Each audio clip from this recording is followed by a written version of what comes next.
Nesta aula número 9, eu quero falar sobre as carreiras jurídicas no Brasil.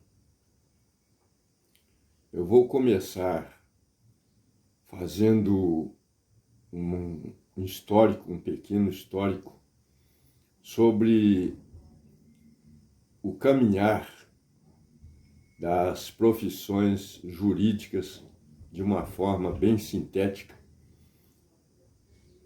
iniciando lá pela antiguidade romana. Eu sempre gostei muito de história e escrevi, inclusive, vários livros sobre história e detectei que na Roma Antiga, na época da República, os advogados não recebiam honorários. Na época da República, todo mundo sabe que a gente teve como dirigentes de Roma Pompeu, depois Júlio César, que antecederam o período do chamado Império Romano.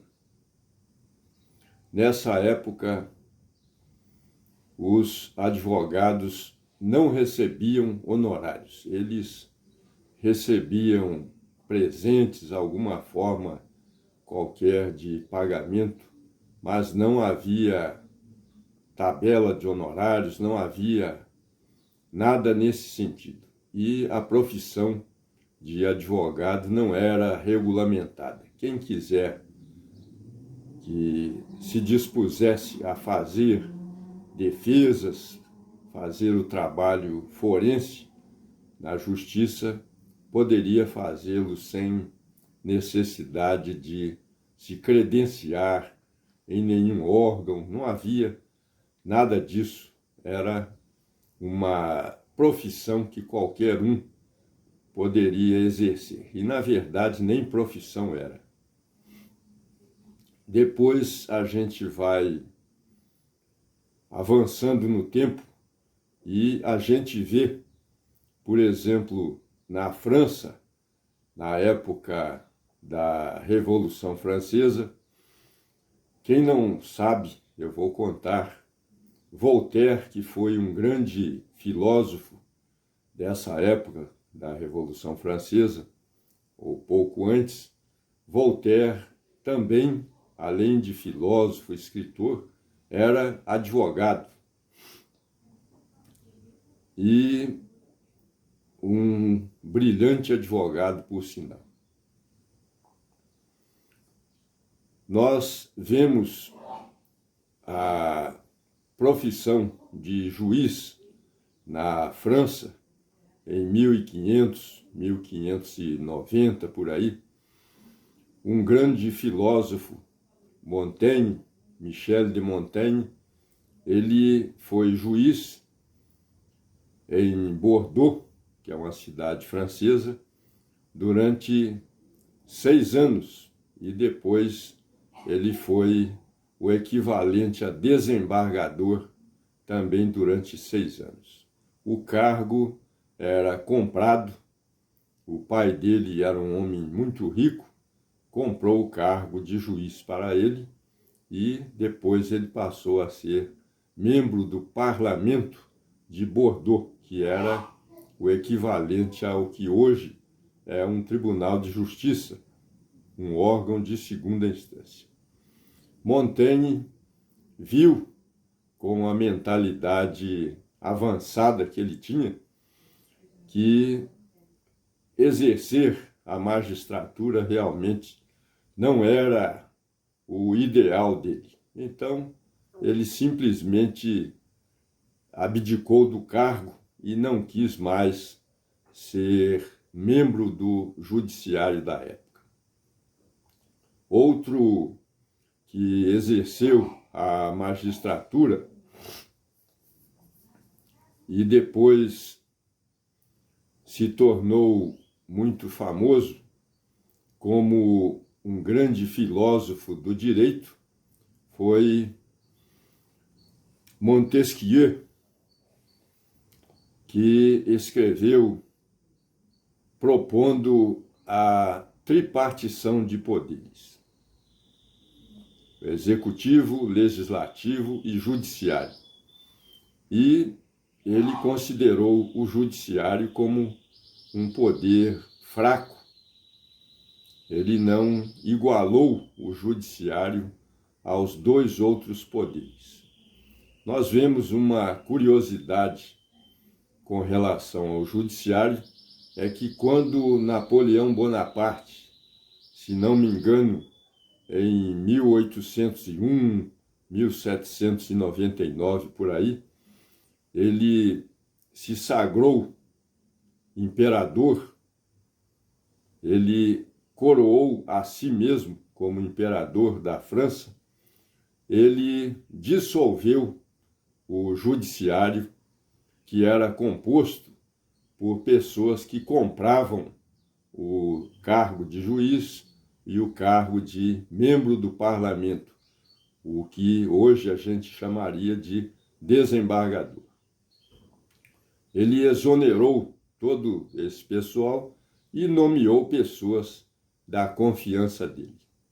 E instituiu o que a gente pode chamar atualmente de juiz ou desembargador bouche de la loi, ou seja, é simplesmente aquele que não tem o direito de ter opinião própria. Os membros do judiciário tinham que simplesmente fazer o papel de repetidores, de, digamos assim, funcionários, empregados de Napoleão Bonaparte. E não sei se vocês sabem, a legislação francesa, que vigora em parte até hoje, são os códigos editados nessa época. O Código Civil francês é de 1804, ou seja, quando Napoleão Bonaparte era imperador na França. Código Comercial, Código de Processo Civil, ainda tem normas até hoje do Código de Processo Civil da época de Napoleão Bonaparte, o Código de Processo Penal, o Código Penal. Então, Napoleão Bonaparte editou leis que eram obrigatórias para os juízes cumprirem exatamente como estava ali, sem direito de interpretarem, sem direito de discordarem do que quer que fosse. E ele dizia, isso está registrado, que todas as leis podem ser democráticas, contanto que não prejudiquem o domínio total que ele tinha sobre todos os setores da estrutura francesa. Então, foi realmente um grande ditador, o equivalente aqui no Brasil ao que ocorreu na época de Getúlio Vargas, que agia da mesma forma. E com relação ao regime militar também, que foi da mesma forma, e atualmente a gente vê repetido esse modelo. O judiciário, hoje em dia, está atrelado a uma série de injunções que fazem com que os juízes, principalmente de primeira instância, sejam como se fossem aqueles juízes franceses da época do bouche de la loi. O exemplo de Sérgio Moro é muito peculiar e mostra que os juízes de primeira instância, se ousarem ter independência mental são punidos, como Sérgio Moro chegou ao ponto de ter que sair, de pedir exoneração, porque senão ele seria punido e a gente sabe o que aconteceu com ele. Nós vemos as outras carreiras jurídicas. Hoje em dia, a OAB conta com mais de 1.200.000 advogados. O Ministério Público está atrelado, tanto quanto o Judiciário, da forma como eu falei, e as outras carreiras. A gente vê, por exemplo, os delegados de polícia que, no Código de Processo Penal, são chamados de autoridades. Agora, com essa mudança legislativa, sendo criada a figura do juiz das garantias, os delegados de polícia são rebaixados a meros funcionários subordinados aos juízes. Isso é que é a verdade. Com a criação da função de juiz das garantias, os delegados de polícia deixam de ser, nos termos do Código de Processo Penal, deixam de ser autoridades policiais e passam a ser meros assessores, digamos assim, dos juízes das garantias. Essa é que é a verdade e eu falo com conhecimento do assunto. Com relação à classe dos advogados, a gente está vendo uma mudança muito acentuada, muito significativa. Não há mais condições do advogado trabalhar sozinho. Ele tem que ser associado a outros para conseguir sobreviver. Não conheço nenhum advogado que consiga sobreviver sozinho. E outra coisa que a gente vê que está influenciando decisivamente no mundo forense é a informática. A informática. Fala-se em inteligência artificial e hoje os aplicadores, os operadores do direito são obrigados, realmente obrigados, por força de sobrevivência, a decidirem, a peticionarem, a atuarem com produção em massa, como se fosse uma indústria. Uma indústria. Não se admite mais a obra artesanal, ou seja, aquele trabalho minucioso, aquele trabalho individualizado, cada caso é um caso. Realmente isso está com os dias contados. Eu vou contar uma coisa aqui sobre o Judiciário da França e o Ministério Público da França, que ninguém sabe que é assim.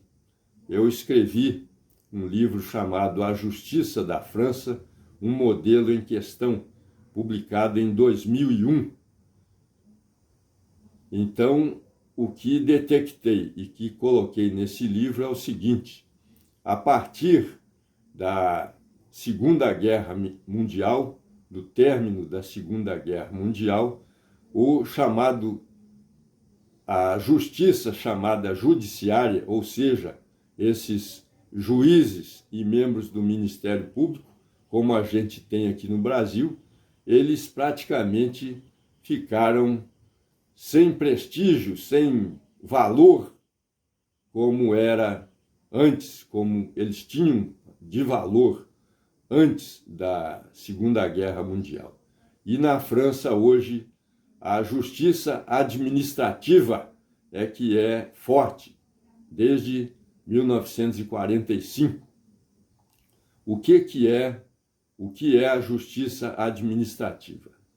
São membros concursados que trabalham com um misto de função jurisdicional na área do direito administrativo e também são como se fossem membros da administração. É uma mistura, não são totalmente juízes e nem totalmente membros da administração francesa. É uma coisa para nós muito estranha e o único ramo importante na França desde 1945 é o direito administrativo. Aqui no Brasil ninguém nem sonha que é assim. Então, direito civil, direito penal, tudo isso é direito privado na França. E tudo isso é de pouquíssima importância. Na França, desde o final da Segunda Guerra Mundial, o que vale é apenas o direito administrativo. E aqui no Brasil, a gente está vendo gradativamente, está ocorrendo isso. Não importa mais para o momento que o juiz seja um grande jurista, um penalista, um civilista, um processualista. A gente está vendo, principalmente o juiz da primeira instância, ele é colocado dentro de uma camisa de força e ele é tratado como mais uma engrenagem dentro do judiciário. Isso é que está acontecendo. Eu sou realmente um pesquisador e sei o que estou falando. A tendência é o rebaixamento, principalmente do juiz da primeira instância, que é obrigado a cumprir uma série de obrigações e, se não cumprir, ele é punido severamente. A verdade é essa.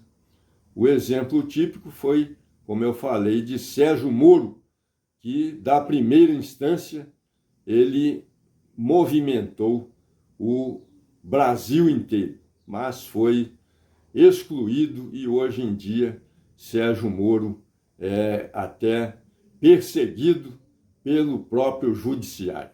A verdade é essa.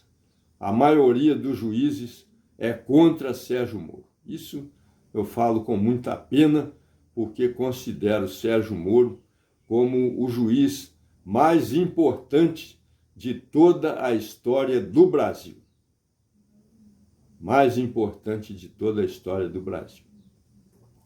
E com relação à classe dos advogados, eu quero dizer algumas coisas.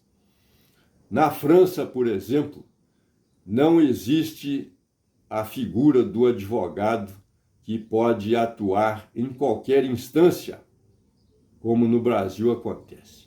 No Brasil acontece isso, aparentemente, porque o advogado da primeira instância, ele não consegue praticamente nada na segunda instância. Não consegue. Ele pode ter a ilusão de que ele vai ser bem-sucedido na segunda instância, mas não há. Há uma elite que trabalha só na segunda instância, e são poucos. E há uma outra elite, menor ainda, de advogados que trabalham só praticamente na terceira instância. Na França é dessa forma, apenas que na França é tudo muito rígido nessa parte. Quem é advogado de primeira instância não pode advogar na segunda instância. Para advogar na segunda instância, o advogado, ele concorre a um concurso realizado pelo Ministério da Justiça e, no caso de ser aprovado, ele compra o direito de advogar na segunda instância. E na terceira instância, que é, no caso, a Corte de Cassação, Cour de Cassation, ele concorre, ele se inscreve e participa de um concurso para advogados multimilionários. E quem for aprovado, compra a vaga para advogar na terceira instância. Assim é que funciona. Aqui no Brasil, isso funciona de forma diluída, mas é assim que funciona. Quem advoga na primeira instância não tem nenhuma chance de se projetar, de conseguir normalmente sucesso na advocacia na segunda instância e muito menos na terceira. Aqui no Brasil a gente tem tudo assim muito disfarçado, mas a realidade é essa. Na França não, é declaradamente dessa forma. Meus amigos e minhas amigas, essa minha fala de hoje é sobre as profissões da área jurídica. Com relação ao magistério, eu me lembro há anos atrás, eu tive como professores na Faculdade de Direito da Universidade Federal de Juiz de Fora, o único professor que tinha doutorado era o professor Dílio Procópio de Alvarenga, era doutor em Direito Penal. Os outros eram apenas bacharéis. Não havia exigência nem de mestrado e muito menos de doutorado. De uns anos para cá, a exigência é cada vez maior. Então, quem quer ser professor na área jurídica, cada vez mais vai sendo obrigado a concluir um mestrado ou concluir um doutorado, e outros até concluem pós-doutorados. Então, a área do magistério também se tornou cada vez mais seletiva. E com relação à situação dos juízes, eu fiquei sabendo há poucos dias, através de um colega, que é desembargador, que com a reforma da Previdência Social, o que acontece? Aqueles juízes que ingressaram depois de 2002 ou 2003 vão ter uma aposentadoria, uma remuneração de aposentadoria no valor atual de apenas R$6.000. Isso é o achatamento do judiciário, é um rebaixamento. Como ocorreu na França, não há na França valorização dos juízes do judiciário, que eles chamam lá de magistrat du siège, e os membros do Ministério Público são os magistrats du parquet. Então, esses não têm valor nenhum. E o que a gente vê na França, por exemplo, é a procura cada vez maior pela mediação. E pelo juízo arbitral. São entidades particulares que estão tomando o lugar do judiciário. Cada vez mais. Nos Estados Unidos, da mesma forma, então o poder judiciário está cada vez mais fraco, não só no Brasil, como nos Estados Unidos, na França. E Montesquieu, em 1700 e alguma coisa, já havia dito isso. Nós temos no Brasil ainda um judiciário que é forte, digamos a verdade, que é forte, principalmente o Supremo Tribunal Federal, que faz determinações ao presidente da República e realmente dá a última palavra em uma série de situações que em outros países não ocorreria isso.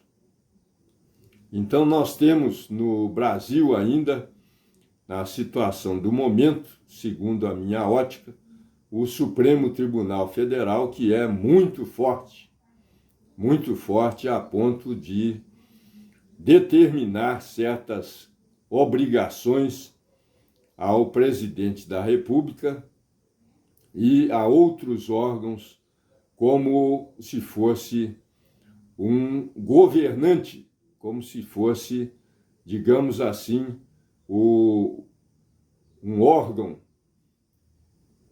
legislativo, o equivalente a um órgão legislativo.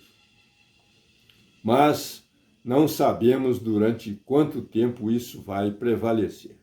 O Brasil está em regime de mutação e ninguém, eu acho, tem condições de avaliar o que vai acontecer, principalmente agora nesta época de pandemia, porque tudo está sendo atingido. Eu estava falando para você sobre a questão da informática. Aqueles profissionais da informática criam programas cada vez mais complexos e quem é operador do direito fica cada vez mais refém dos programas de informática. Hoje em dia acontece o seguinte: os técnicos de informática criam um determinado programa e você usa aquele programa. Quando chega a um determinado ponto, eles modificam o programa, tornando esse programa mais complexo. E vem outros programas também complexos, e hoje em dia praticamente a gente precisa saber alguma coisa de direito e praticamente ser um usuário avançado de informática. Quem não é usuário avançado de informática fica refém, uma outra realidade.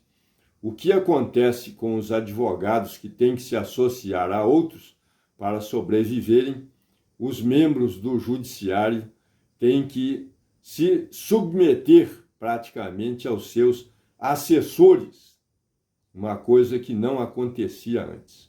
A figura hoje do assessor é uma realidade e cada vez mais forte. É como se fossem as eminências pardas.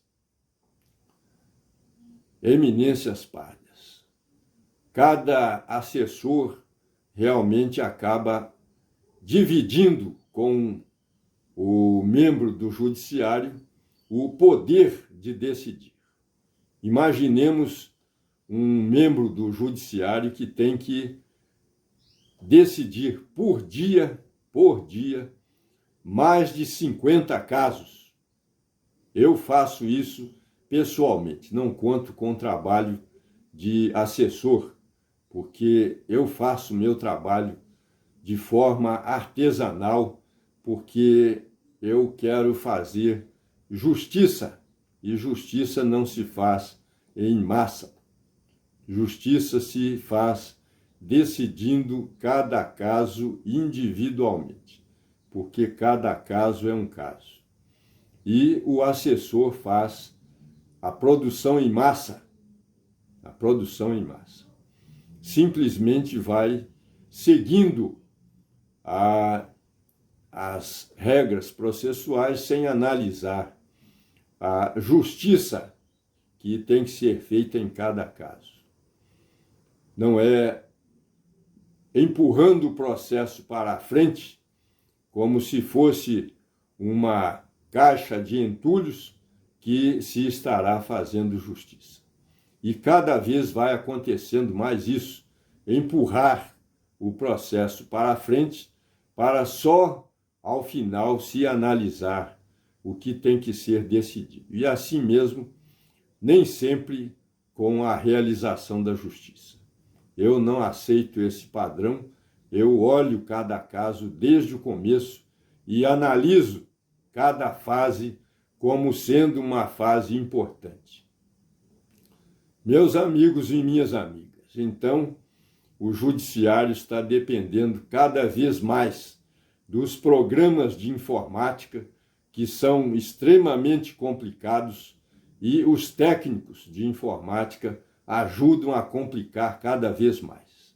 É uma linguagem que apenas eles entendem e eles fazem questão de criar mais opções de tal forma que os juízes ficam nas mãos dos técnicos de informática. A justiça fica nas mãos dos técnicos de informática. E assim mesmo, os advogados, representantes do Ministério Público e todos aqueles que atuam na área forense. E cada vez mais o judiciário depende dos assessores, que muitas vezes acabam, ao invés de ajudarem, acabam colocando nos processos coisas pessoais deles, entendimentos pessoais, quando não seja um corredor para a corrupção. Nós vemos o judiciário hoje em dia desse jeito, caminhando para a desagregação. E nós vemos que os tribunais arbitrais e os meios alternativos de solução dos litígios ganhando cada vez mais força, como, aliás, já ganharam na França, por exemplo, e Estados Unidos. Isso que eu estou dizendo não é com a intenção de desmoralizar a estrutura judiciária, mas sim dizer uma constatação sobre o caminho que está sendo trilhado. Nós vemos os juízes hoje em dia tendo que ser, os juízes de primeira instância tendo que ser bouche de la loi, como Napoleão Bonaparte exigiu na época que assim acontecesse. E fala-se, como eu disse, na inteligência artificial comandando os processos. Essa nova regra para a aposentadoria representa um desestímulo até para ingresso na carreira do judiciário. Porque quando eu ingressei na magistratura, o juiz era titular de uma comarca. E os corregedores nos incentivavam a sermos criativos. Por exemplo, o desembargador José da Costa Loures editou um aviso fazendo com que o juiz tivesse muita autonomia na condução do seu trabalho, dos seus processos. E essa normatização valeu apenas até 2006. E hoje em dia o juiz é escravo das normas editadas pelas corregedorias. O juiz não tem o direito de fazer nada que seja bom, a não ser que o corregedor do seu tribunal assim o permita, e os juízes se tornaram bouche de la loi. E assim, meus amigos e minhas amigas, eu estou falando sobre a realidade, não é a desmoralização que eu pretenda de quem quer que seja, mas sim é uma constatação, uma realidade deste momento. No judiciário brasileiro está acontecendo isso, o que aconteceu, aliás, no judiciário da França desde 1945 e no Ministério Público da França da mesma forma. Na classe dos advogados, como eu falei, quem está na primeira instância, na verdade, fica apenas na primeira instância, como na França, e fica apenas a ilusão de que o advogado de primeira instância ele consiga fazer com que a sua causa seja apreciada com todo o respeito nas instâncias superiores, o que não acontece. Porque há essa elitização que na França é explícita, é declarada, e assim é que funciona lá há muito tempo. O mundo jurídico está mudando.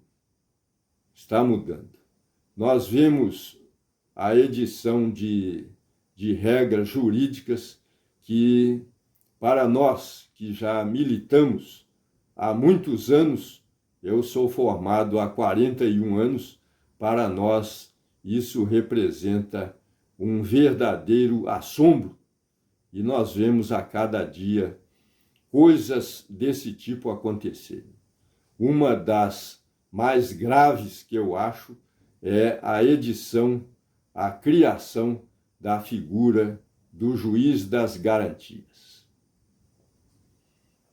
que é um rebaixamento, um achatamento da profissão de delegado de polícia, que eu respeito muito, e eu acho essa figura do juiz das garantias uma verdadeira aberração no nosso país. Na França, funciona muito bem com a adequação que existe lá. Lá não existe o delegado de polícia como autoridade. O delegado de polícia, o equivalente ao delegado de polícia, é apenas um investigador subordinado a um juiz. Mas isso já existe desde há muitos anos. Aqui no Brasil, o Código de Processo Penal colocava os delegados de polícia como autoridades policiais. Desde a edição do Código de Processo Penal, o Getúlio Vargas, através de um decreto-lei. Mas agora, os delegados de polícia passarão a ser apenas funcionários, como se fossem empregados, digamos assim, dos juízes das garantias. Quem já é delegado vai ser rebaixado no curso da sua profissão, como os juízes estão sendo rebaixados no curso da profissão. Eu comecei no judiciário em 1987 e, na época, juiz de primeira instância ainda era valorizado. Hoje em dia não o é mais. E ele só é promovido se realmente cai nas graças dos seus superiores hierárquicos. Somente assim. Não há nenhum direito à promoção. Ele é promovido como se fosse um favor da instância superior. Não há direito, ele não pode cobrar a promoção. Ele vai ser promovido se os seus superiores hierárquicos assim o quiserem. Uma curiosidade: na Inglaterra não existe concurso para juiz, como existe no Brasil. Não existe concurso. Concurso para juiz começou em 1904 na França. E o Brasil, como sempre, copia, acha que é mais fácil copiar do que criar. Então, passou-se a adotar concursos a partir de uma certa época. E para o Ministério Público, da mesma forma, eu faço um parêntese aqui para contar uma história verdadeira. Antônio de Arruda Marques, que foi meu pai, foi aprovado, se não me engano, em 1958 ou 59, como promotor de justiça de Mato Grosso, e chegou a tomar posse, e o governador Fernando Correia da Costa, que assumiu o governo logo em seguida, exonerou todos os promotores de justiça e nomeou pessoas da sua confiança, uns que eram bacharéis em direito e outros que nem formados em direito eram.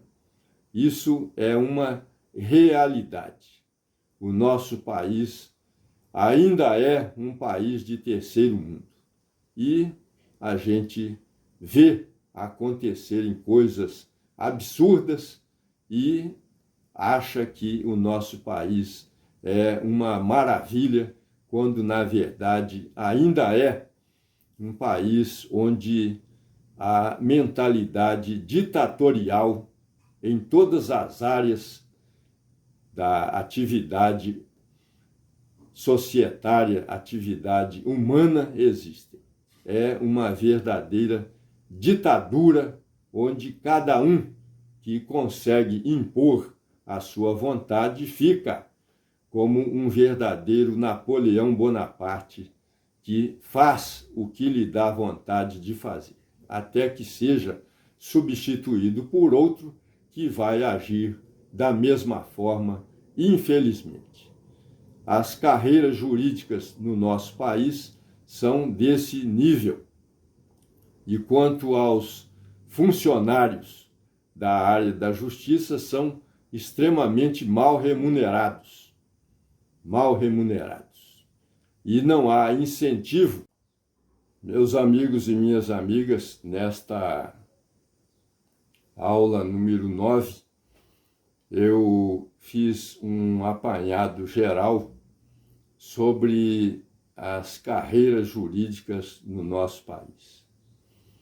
Eu tenho a impressão, para resumir, que a mediação e os tribunais arbitrais irão ganhar cada vez mais força, como, aliás, eu já disse que está acontecendo, por exemplo, nos Estados Unidos e na França. Não sei o que será daqueles que estão estudando nas faculdades de direito, porque os concursos estão cada vez mais concorridos e os cargos realmente que não sejam de juiz e de promotor são mal remunerados, muito mal remunerados. Talvez isso seja já um indicativo de que daqui a alguns anos os tribunais arbitrais e o sistema de mediação sejam uma realidade no nosso país. Talvez já tenha passado o tempo que Montesquieu idealizou para que o terceiro poder, que é o judiciário, e todos aqueles que estão em volta dele tenham já a sua vida terminada e substituído esse segmento por outro que seria a justiça realizada de forma não estatal, de forma extraoficial, ou seja, fora da estrutura do Estado, o qual seria composto apenas pelo executivo e pelo legislativo. Alguém poderá dizer que isso é falar contra a estrutura que existe, mas não é, não. Quem sai do Brasil, como eu fiz e estive em um país de primeiro mundo, como é a França, ou vai aos Estados Unidos, vê que isso é o que está acontecendo. É uma realidade. E não adianta querermos que a realidade se adapte à nossa vontade. Nós estamos vendo que o caminho que está sendo seguido é esse. E, querendo ou não, talvez cada um tenha que pensar em uma nova opção para a sua vida profissional. Eu me lembro de ter conversado há um tempo atrás com uma senhora que era estagiária no Sejusc, aqui de Juiz de Fora, e eu falei com ela que, pela minha visão, eu recomendava a ela, sugeria, se assim ela o entendesse de fazer, que começasse a se especializar em um setor novo da conciliação.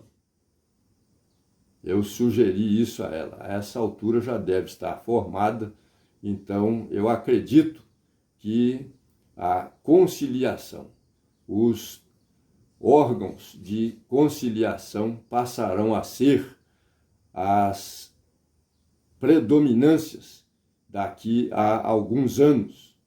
Minas Gerais tem, das 297 comarcas, se não me engano, 207 com Sejusc. Sejusc são esses centros de conciliação do Tribunal de Justiça de Minas Gerais. Eu me lembro de ter formulado um pedido de providências de número 1029 ao Conselho Nacional de Justiça em 2006, e quando foi em 2010, foi editada a regulamentação do Sejusc, que são os setores de conciliação. Eu sugeri que os Sejuscs de Minas Gerais funcionassem fora dos prédios dos fóruns, em outros locais, em outras situações, com outros dirigentes, e tivessem uma estrutura própria, tanto quanto os juizados especiais, que foram idealizados por Fátima Nancy Andrighi e por Sálvio de Figueiredo Teixeira, hoje em dia tem uma estrutura própria. Eu acho que o Sejusc tem que ter uma estrutura própria. E vai acabar que o Sejusc vai praticamente se substituir, eu acho, em muitos casos, o judiciário tradicional. Essa é uma visão que eu tenho de futuro, uma previsão, um prognóstico, uma antevisão daquilo que eu acho acabará acontecendo.